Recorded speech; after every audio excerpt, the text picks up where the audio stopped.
1977 года вездеходы для Крайнего Севера, Сибири и Дальнего Востока, Арктики и Антарктики выпускают в Башкортостане, в Ишимбае, на предприятии «Витязь». «Витязь» пережил сложные времена и в 2008 году вошел в бронетанковый холдинг «Уралвагонзавод». Теперь предприятие реализует инвестпроект по освоению серийного производства двухзвенных гусеничных транспортеров новой модификации, а это дополнительные рабочие места, налоги и стабильное планирование. Глава Башкортостана Ради Хабиров и генеральный директор акционерного общества «Концерн Уралвагонзавод» Александр Потапов в машиностроительной компании «Витязь». Вот это скольки тонник? Это 10-тонник, да? А вот трехтонник, он как раз вот для такой вот житейской. Да, он так охотничий. Да. Очень хорошо.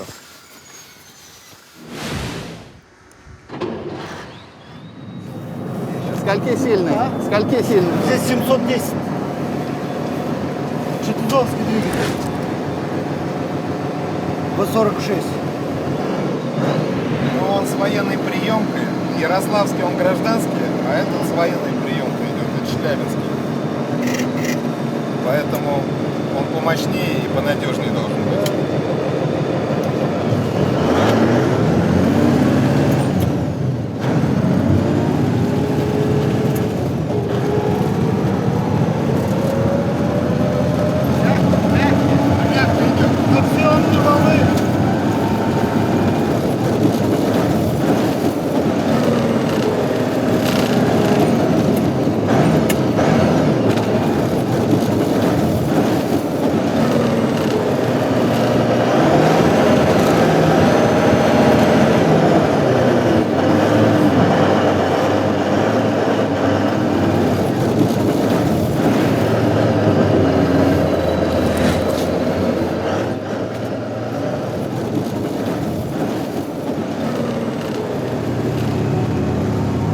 Это же уникальная машина, уникальная. Конечно, уникальная. Я же говорю, в стране такого и в мире-то нету. Уникальная машина. Вообще без разницы, куда идет. Скорость 40 км в час, да? Да, 40 до 45.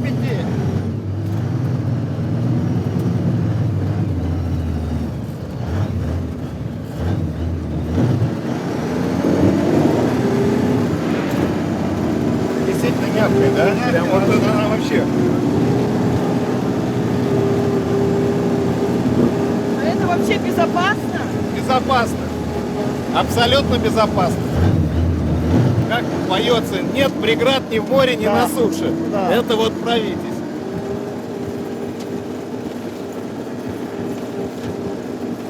Это плавающий. Плавающий. А как же? 10 тонн грузит еще. И плавает. У нас все плавающие, кроме одной модификации. Краны, манипуляторы, все плавающие.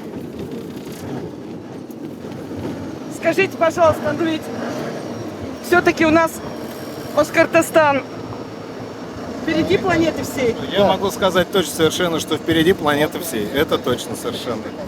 Такого больше нету ни у кого. На всей планете. Просто ручная, да? Тут понижающая есть. Или как? Все, 5 передач, все. Вперед, ну 4 вперед. Первые как понижающие. Ага. Блокировки, то есть мы все эти можем запустить. А тоже есть, да, блокировки? Мы все блокируем и на всех 4. Я видео видел, он зарывался полностью, вот чуть ли не по крышу в грязь и выползал, да? Выползает. Плаваем, прыгаем. Спасибо. Спасибо. Да, спасибо. Спасибо.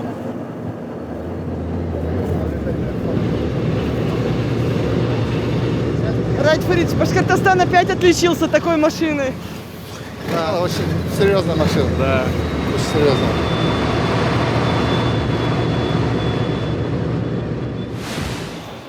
Ну, я представлю вам, мы находимся в главном производственном корпусе. Значит, площадь корпуса 106 тысяч квадратных метров. Значит, площадь всех построек завода 164 тысячи. Основное это здесь. Значит, кроме того, в завод входит инженерно-лабораторный корпус 18 тысяч квадратных метров и 18 тысяч квадратных метров бокс-складов. Здесь находятся все производства, кроме У нас есть маленькая литейка у нас отдельно. Значит, корпус состоит из двух частей: низкой зоны и высокой зоны. Низкая зона – это вся мехобработка здесь. Здесь мы производим трансмиссию, бортовые редуктора, ходовые и прочее. Высокая зона – это производство корпусов, штамповка, сварка и сборка. Значит, сейчас вот мы находимся в автомат-револьверном цехе. Значит, мы до сих пор делаем, с одной стороны, вроде кажется, пользуемся старыми оборудованием, но это очень надежное и высокопроизводительное оборудование. Значит, мы располагаем большими мощностями по зубчатым передачам. Вот мы находимся на участке, где мы режем шестерни, мы режем практически все. И круговым зубом, с гипоидным смещением. Мы одни из пионеров, которые начали резать шестерни с подрезом. Вот в рамках инвестиционной программы, которую мы начали 3 года назад, мы частично начали обновлять оборудование. Ну, в основном цели ставили 3. Ну, это первое, во-первых, новое современное оборудование. Значит, оно нам должно давать снижение трудоемкости, энергетическую эффективность. Ну и, что очень немаловажно, это привлекать молодежь. Потому что проблема людей, проблема специалистов, она острая проблема. На старые станки людей трудно заманить уже, а молодежь на новые идет. Мы можем... Я чуть-чуть подправлю. Инвестпрограмму, когда вы в тот раз приезжали в 2018 году, мы только формировали и начали этих заданий, закупочную деятельность. Вот сейчас мы уже результаты покажем. Освоен на сегодняшний день 393 миллиона вот, с 18 декабря по сегодняшний день. А вот на 21 год есть инвестпрограмма какая-то? Программа есть, но там где-то закупка нового оборудования, ну, по инвестпрограмме всего 20-30 миллионов. Мы больше заложили капремонт. Понятно. Да. А это вот литейка ваша, наверное, да? Да, это мы, кстати, являемся пионерами в области литья под низким давлением. Мы с 1984 года льем вот такие вот катера. Значит, сейчас мы этот участок обновляем. В настоящее время идет монтаж 2 единиц литейных машин, производства. В рамках холдинга изготовлено. Уралнити вообще, конечно, они законодательный мод в свое время были вот по этой технологии. Уралнити – это технологический институт, который, собственно говоря, в Советском Союзе был основой, которая обеспечивала технологическую, значит, основу для Уральского региона. Ну, типа, он такой называется. То есть, и вот они пользуются этим всем. Ну, он в корпусе глубоко спрятан, не повреждается, когда вот... Нет, она же внутри стоит. Мы покажем, где стоит, да. Да, здорово. Вот один из станков, который мы в рамках инвестиционной программы взяли для обработки таких корпусов, самых картеров. Расточка или тут шлифовка что-то? Или... Расточка. Здесь полная обработка по расточка, полный комплект. Все, да. Весь букет, как говорят. То есть программу здесь заводишь и Раньше на поставишь. 3 станках делали, сейчас на одном этом будем делать. Вот. А вот территория завода всегда вот в таком состоянии, да? Ну, чуть-чуть подвели больше, а так, конечно. Не, ну классно. Это... Так, вот это все, которое в тот раз здесь ничего не было. Добрый день. Давай, Здравствуйте. рассказывай. Да. Основная концепция этих станков, это, то есть мы берем заготовку и получаем в конце финишной операции готовые детали. Любые вот эти 6 станков заменяют в среднем от 8 до 9 станков. Раньше была универсальная обработка. Сейчас мы это свободно делаем на одном станке. Естественно, мы увеличиваем сюда и в первую очередь номенклатуру всего производства. Во-вторых, у нас идет снижение себестоимости, снижение трудоемкости. Естественно, затрат на электроэнергию, на площадях. То есть это большой плюс. Самые главные кадры, да. То есть вот берется вот изделие, и вот оно, я так понимаю, на выходе, да? Да, готово. Ну и точность, наверное, высокая очень. Точность высокая, будем говорить, микронами измеряем. Раньше шлифовали после некоторых операций. Да. Сейчас после токарной обработки Можем сразу свободно, свободно достигаемся. Так Это вот 2, да, или сколько? Нет, Нет, больше всего всего 6 станков. 6 станков. Мы это как раз Мы В основном, конечно, и молодежь туда мы привлекаем. Средний возраст наших работников, здесь будем говорить, 28-27 лет. А они вот где получают профессию? Это после Профессию колледжа? получают, в основном, это, конечно, Ишимбайский наш училище. Во-вторых, очень много у нас кто учится сейчас на заочном отделении. А в ВУЗе уже, да, Да, наверное? авиационный институт поддерживается. Да, ну вот в дальнем вот здесь 4 человека именно на заочном отделении. А вот, Игнатьевич, если я не ошибаюсь, вот долгое время здесь практически ветер гулял, да? Какие-то 90-е, 2000-е, да? здесь по колено вода была. Здесь 110 миллионов только вложил на этот на крышу на 106 тысяч квадратных метров.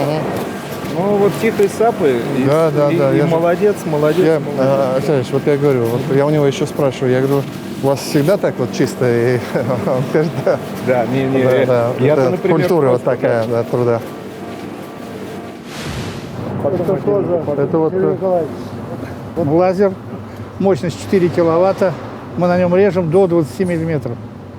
Ну, там рез, конечно, в основном вот эти вот детали. На сегодня здесь освоено около 1200 деталей. Мы даже вместо штампов, штампов. Да, это вот этот станок, да? Да. Вот посмотрите, как режет, подойдите. А молодой паренек работает, да?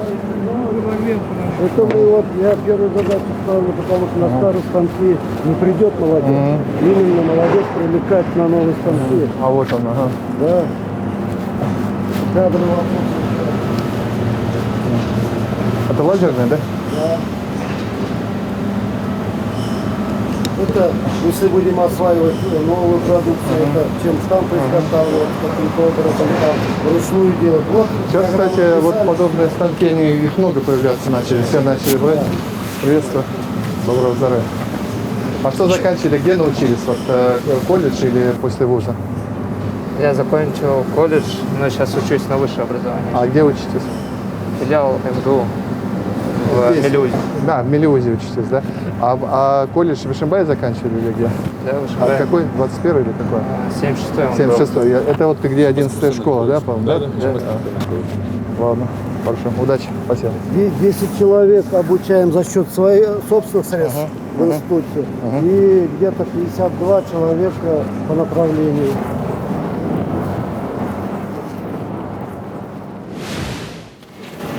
Вот это радиаторные, для сборки радиаторов. Вот они спроектированы, которые в Екатеринбурге, Урал-Нити. Вот у нас они старые есть, они уже плохо работают. Мы именно вот новые заказали, Вот это изготовили, сейчас идет запуск как раз вот этих. Вот. Это из пластин, из этих мы сами собираем, которые радиаторы вот эти. Это в рамках нашего холдинга изготовлено. Изготовители тоже наши. Вот для рабочих душевые раздевалки Ну, нормальные? Есть раздевалки нормальные, но тяжело у нас просто большие помещения. Все хотят возле себя раздеваться и так далее. Это для нас бич. Я еще при Советском Союзе это было, начальником цеха был, сколько боролся, не смог победить. Вот здесь он, То есть он здесь бросил вещи? Да, не хочет. А туда переведешь, то он украли у него.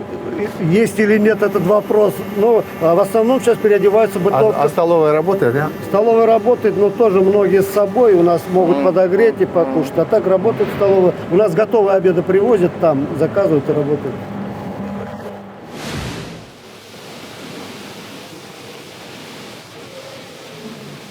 А вот гусеницы, да? Гусеницы транспортеры. Это же интересно. Размеры какие? Они у нас двух типа размеров по ширине. Вот на 10-тонник поуже 960 миллиметров, на 20-тонник и 30-тонник пошире 1200. Потому что вес разный, удельное давление нужно сохранить на болото, на снег. Конструкция принципиально одинаковая, ширина разная. Покупаем широкую резинотканевую ленту.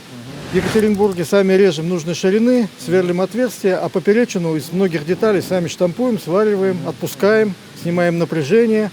Вот. А так Вот вроде простое изделие, а сколько все-таки технологических Самое решений? сложное, когда в одном изделии собирается сгусток требований взаимопротивоположных. А, исключающих, Да, и их надо совместить, найти какую-то гармоничную разумную середину. Я был начальником бюро вот ходовой части раньше. И вот самые нервы, сколько седых волос, наверное, вот именно работа этой ленты на излом на севере. И там другие вопросы связанные. Потому что самое непредсказуемое – это грунт, болото. Трансмиссию можно рассчитать, какие-то узлы можно посчитать по формулам. А вот взаимодействие с землей прогнозировать сложно.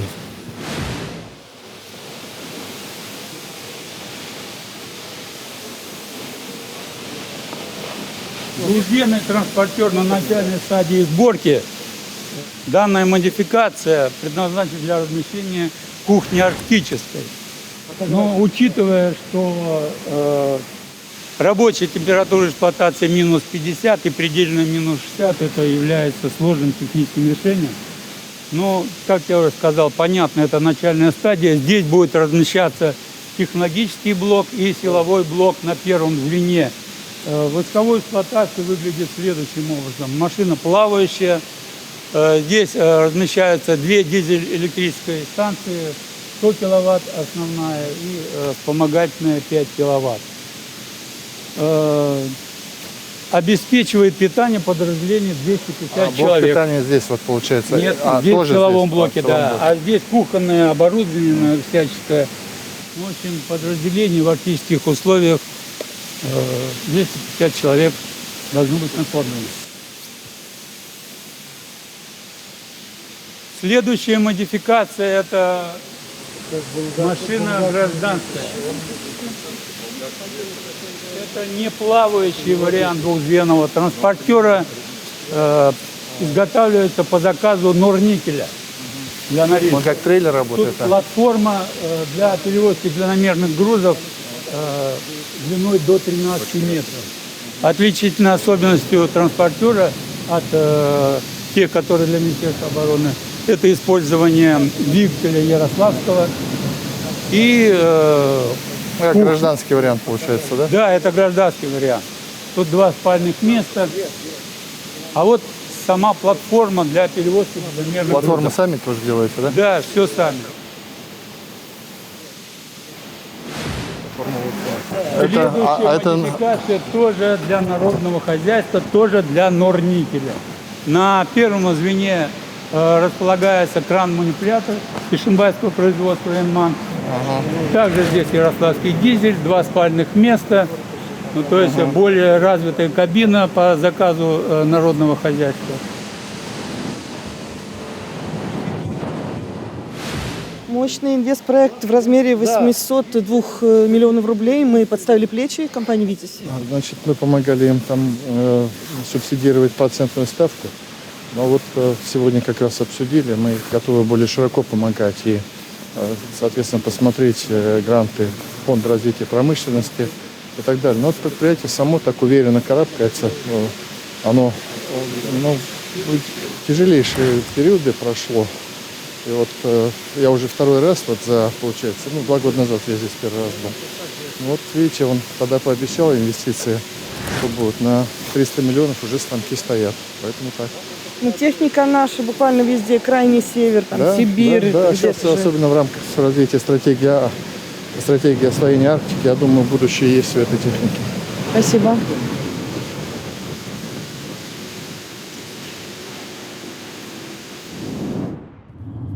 Глава Башкортостана Ради Хабиров в рамках рабочей поездки по Ишимбайскому району отправляется к Шихану Таратау, который теперь является частью геопарка Таратау. Геопарк Таратау Республики Башкортостан вошел в число 16 кандидатов из разных стран мира на включение в глобальную сеть геопарков ЮНЕСКО. Здравствуйте. Я по пути еду, думаю, дай заеду. Ага.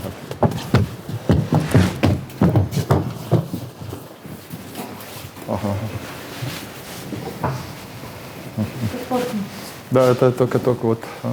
Вы не планово решили заехать? А по пути как не заехать? Мне хотелось посмотреть, что здесь интересно.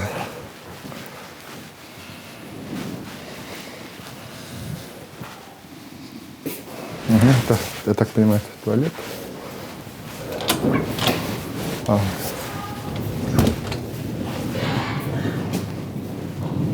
Вообще это для чего, Радифович? Это визит-центр. То есть туристы, которые, я очень верю, что в большом количестве, которые будут приезжать сюда, чтобы зашли, получили информацию какую-то, значит, ну, информационную, могли здесь и чашку кофе выпить, ознакомиться с материалом. Видите, даже тут даже как типа небольшого музея образцы сделали. И поделки, я так понимаю. Поэтому вот такая история здесь нужна. Это, по сути, вот, да, вот здесь вот сделали. Вид какой, а? Да. Это вообще космос, да? Вообще. Ну вот, и вот он геопарк. Вон сколько объектов. Вот это все. И вот это все. Ради Фаритович Хабиров. Начало работы. Ролик экскурсовода — это что-то новенькое. Да. Вон глава прибежал. Извини. Как вы так быстро? Я по пути. А вот это что еще? Здесь не закончили подсобку, Раиф Фаридович. Из всего общего объема остается подсобка. Ну, закончим. Где-то недели 2 подрядчик здесь. Дальше вот здесь будет 5 юрт. Сейчас.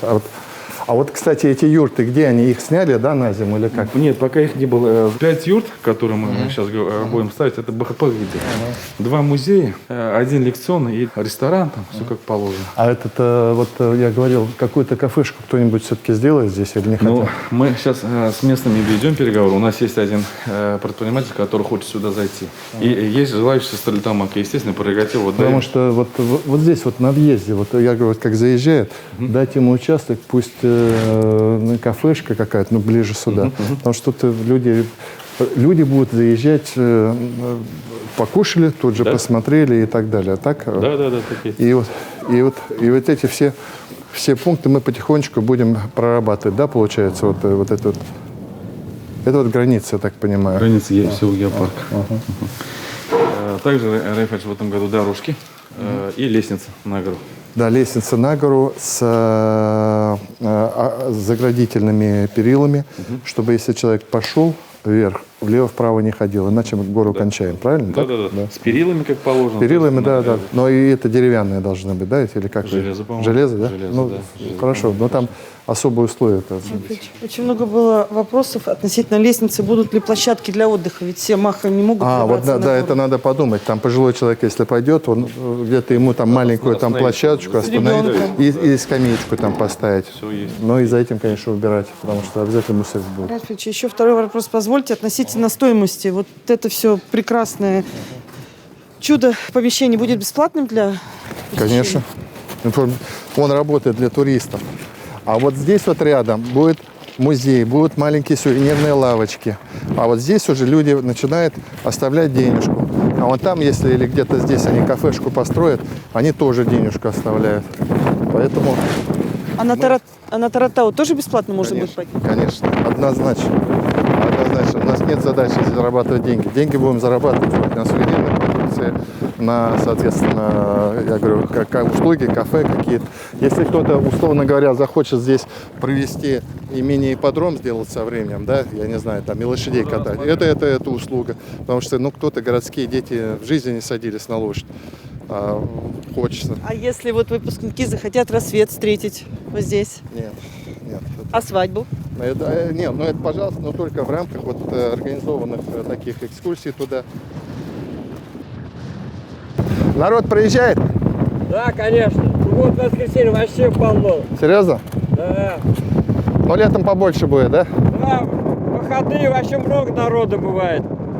Кафешку надо, кафешку. Да, кафешку обязательно надо, да. До свидания. До свидания.